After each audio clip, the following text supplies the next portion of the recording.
অনেক স্টুডেন্ট একত্রিত হয়ে গেছে যেন আমাদের দাবিটা মেনে নেওয়া হয়। অধিকার থেকে আমরা বঞ্চিত হচ্ছি, কেন আমরা অধিকার থেকে বঞ্চিত হচ্ছি?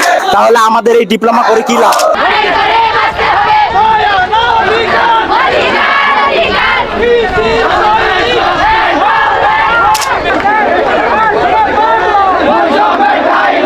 আমরা ডিপ্লোমা কৃষিবিদ্যা পাবলিক বিশ্ববিদ্যালয়ে উচ্চশিক্ষার সুযোগ পাচ্ছি না।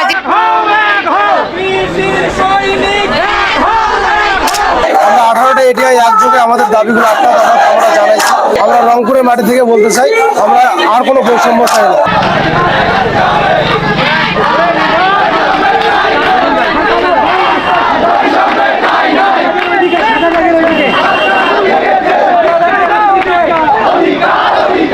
আমাদের 8 দফা কর্মসূচিতে আমরা এখনো অবস্থান করতেছি, আমাদের প্রতিনিয়ত আমরা অবস্থান করতেছি, কিন্তু আমাদের অধিকার থেকে আমরা বঞ্চিত হচ্ছি। কেন আমরা অধিকার থেকে বঞ্চিত হচ্ছি? আপনারা আমাদের আশাবাদী করতেছেন যে আমাদের অধিকার যৌক্তিক, কিন্তু আমাদের অধিকার যদি যৌক্তিক হয় আপনারা আমাদের কেন আশ্বাস দিয়ে রাখতেছেন? আমাদের যৌক্তিক অধিকার যদি হয়ে থাকে আপনারা আমাদের আশ্বাস দিয়ে আমাদের বিভ্রান্ত সৃষ্টি করবেন না। আমাদের অধিকার মেনে নিয়ে আমাদের ক্লাস এবং পরীক্ষায় ফিরে যেতে সুযোগ দিন। আমাদের অধিকার থেকে এমন বঞ্চিত হচ্ছি, আজকে আমাদের সংগ্রামে নামতে হয়েছে। আজকে আমাদের যদি কোনো কৃষক আসতে বলে যে তোমরা একটা জমিতে কত পরিমাণ কি সার দিব, কি কীটনাশক দিব, আমরা যদি এটাই যদি না বলতে পারি তাহলে আমাদের এই ডিপ্লোমা করে কি লাভ? আমাদের কি উচ্চশিক্ষার সুযোগ নাই? আমাদের কি উচ্চশিক্ষা কি আমরা কি করতে চাই না? এখানে একটা ইঞ্জিনিয়ার যদি বলতে পারে যে আমি ইঞ্জিনিয়ারিং করতেছি, ইঞ্জিনিয়ারিং করে আমার ভবিষ্যৎ পরিকল্পনা আছে, কিন্তু আমাদের ভবিষ্যৎ কোনো পরিকল্পনাই দেখতেছি না। আমাদের সিট আছে ইউনিয়ন পরিষদে মাত্র 3টা করে, আর এর পরিপ্রেক্ষিতে আমরা অন্যান্য জায়গায় কোনো সিট পাচ্ছি না।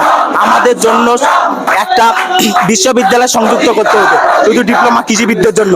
আমরা উচ্চশিক্ষার জন্য আন্দোলন করতেছি, আমরা উচ্চশিক্ষা চাই, আমরা উচ্চশিক্ষা নিয়ে আমরা ঘরে ফিরতে চাই।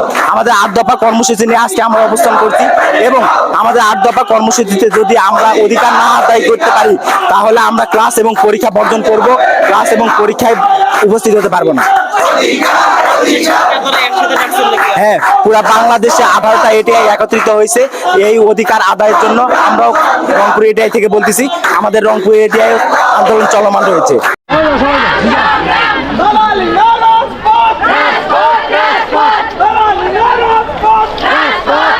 আমরা মূলত আমাদের আট দাবি নিয়ে বসছি, কারণ আমরা অনেকে এখানে স্টুডেন্ট আছে যারা হচ্ছে সরকারিভাবে বিএসসি করতে চায়, যার কারণে আমরা হচ্ছে আট দাবি নিয়ে বসছি। এখানে অনেক স্টুডেন্ট একত্রিত হয়ে গেছে যেন আমাদের দাবিটা মেনে নেওয়া হয়, কারণ বেসরকারিভাবে অনেকেই বিএসসি করতে পারবে না, অনেকে হচ্ছে আর্থিক দিক দিয়ে সচ্ছল না। আমাদের দাবি মেনে নিলে অনেক ভালো। আমরা ডিপ্লোমা কৃষিবিদ্যা পাবলিক বিশ্ববিদ্যালয়ে উচ্চশিক্ষার সুযোগ পাচ্ছি না, যেখানে অন্যান্য পলিটেকনিকের স্টুডেন্টরা পাবলিক বিশ্ববিদ্যালয়ে সুযোগ পেয়ে থাকে। আমরা এই বিষয়ে বঞ্চিত, যার কারণে আমরা আন্দোলন কর্মসূচি অব্যাহত রাখছি। ডিপ্লোমার মানটা উন্নয়ন করা উচিত, আমাদের মানটা খুবই কম রাখা উচিত। আমাদের যেহেতু কৃষি প্রধান দেশ, সেহেতু আমাদের শিক্ষার মানটা আরো উচ্চ করা উচিত। আমাদের বিভিন্ন সুযোগ সুবিধা যেটা আমরা বঞ্চিত আছি, আমরা সেই সুযোগ সুবিধা মূলত পেয়ে থাকি।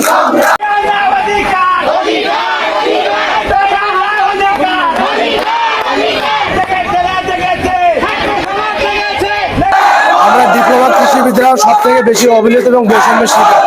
আমরা 18টা এটিআই একযোগে আমাদের দাবিগুলো আমরা জানাইছি, এবং এগুলো যদি মানা না হয় আমরা আমাদের সংগ্রাম চালিয়ে যাবো। এবং 8টা দফাতে আছে বিএসসির সুযোগ, আমরা হচ্ছে বিএসসির সুযোগ আমরা পাই না, পাবলিকভাবে পাই না। যেমন ডুয়েটের সুযোগ দেওয়া আছে, ইলেকট্রিক্যাল সিভিল থেকে ওরা হচ্ছে বিএসসি করতে পারে, কিন্তু আমাদের কৃষি ডিপ্লোমার কোনো সুযোগ নেই। আমরা সেটা উচ্চশিক্ষার আমরা চাই, উচ্চশিক্ষার সর্বোচ্চ আমরা চাইবো। এবং ইন্টার্নি ভাতা, আমাদের কোনো ইন্টার্নি ভাতা দেওয়া হয় না। আমরা ইন্টার্নি ভাতার যেমন মোট আমাদের 8টা দাবি আছে, আমরা এইখানে বৈষম্য চাই না, আমরা হচ্ছে আমাদের অধিকারটা চাই, ন্যায্য অধিকার। এই অধিকার আদায়ের দাবিতে আমরা হচ্ছে এটা যদি মানা হয় আমরা আমাদের তীব্র আন্দোলনের ঘোষণা দিব।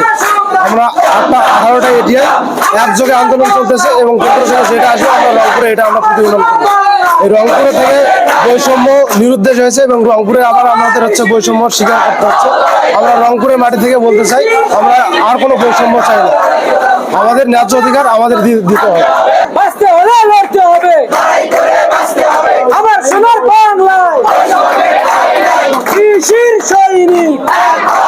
কৃষি ডিপ্লোমা শিক্ষার্থীদের 8টি দফা রয়েছে। সেই 8টি দফা হচ্ছে: 1 নম্বর দফা, ডিপ্লোমা কৃষিবিদদের পাবলিক বিশ্ববিদ্যালয়ে উচ্চশিক্ষা গ্রহণের সুযোগ করে দিতে হবে। 2, উপসহকারী কৃষি কর্মকর্তাকে 2য় শ্রেণীর কর্মচারী হিসেবে গেজেট প্রজ্ঞাপন করে জারি এবং প্রতি বছর নিয়োগের ধারাবাহিকতা বজায় রাখতে হবে। 3, কৃষি ডিপ্লোমা শিক্ষার মান উন্নয়নের জন্য শিক্ষক সংকট দূরীকরণ করতে হবে। 4, কৃষি ডিপ্লোমা শিক্ষাকে DAE এর অধীনস্থ থেকে বের করে সম্পূর্ণ আলাদা মন্ত্রণালয়ের আলাদা প্রতিষ্ঠান করতে হবে। 5, সকল কৃষি গবেষণা প্রতিষ্ঠানে সহকারী বৈজ্ঞানিক কর্মকর্তা পদটি শুধুমাত্র ডিপ্লোমা কৃষিবিদদের জন্য সংরক্ষিত করতে হবে। 6, ডিপ্লোমা কৃষিবিদদের বেসরকারি চাকরিতে ন্যূনতম 10ম গ্রেডের পে স্কেল বেতন দিতে হবে। 7, কৃষি ডিপ্লোমা শিক্ষার্থীদেরকে মাঠ সংযুক্তির ভাতা প্রদান করতে হবে। 8, উপসহকারী কৃষি কর্মকর্তাদের চাকরিতে প্রবেশের পর 6 মাসের ফাউন্ডেশন ট্রেনিং এর ব্যবস্থা করতে হবে। এই ছিল আমাদের 8 দফা দাবি। মেট্রো ভয়েস জনগণের পাশে জনতার